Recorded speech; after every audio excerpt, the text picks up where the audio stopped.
voilà, l'ensemble de mes livres, des romans, en particulier des romans historiques, pour les adultes et pour les jeunes, ici pour les jeunes, et ces deux-là se passent à Bagnouz, des nouvelles, des essais, et ma dernière publication c'est celle-ci.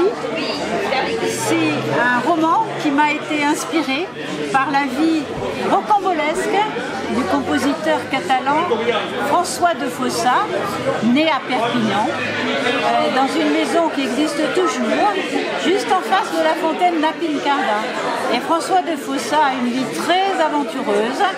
Il a fui la Révolution à 17 ans, il est parti en exil, en Espagne, puis au Mexique, puis il est revenu. Il a connu l'histoire la plus mouvementée qui soit au moment des guerres napoléoniennes. Et c'était l'objet de la première époque de mon roman, L'exil d'un virtuose.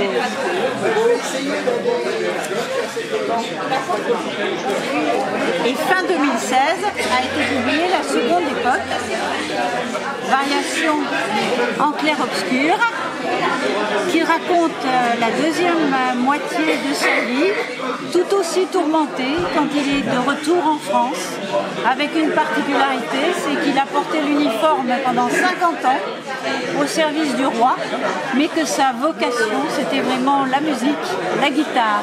Et les musicologues d'aujourd'hui disent que c'est un des plus grands compositeurs pour guitare et pour la musique de chambre de la première moitié du 19e siècle. En tout cas, sa vie, très riche, très intéressante, m'a passionnée et a donc donné lieu à ce roman.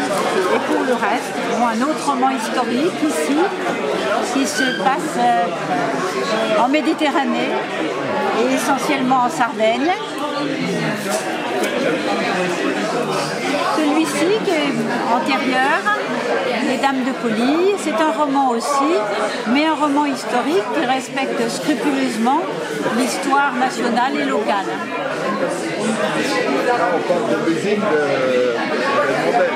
Pardon ? 1914 et nos jours. Et donc c'est une véritable saga. C'est un roman, mais tout ce qui concerne la vie au sein de l'usine, le travail des ouvrières et l'impact aussi de l'histoire nationale est rigoureusement exact. Par contre, les personnages sont des personnages de fiction.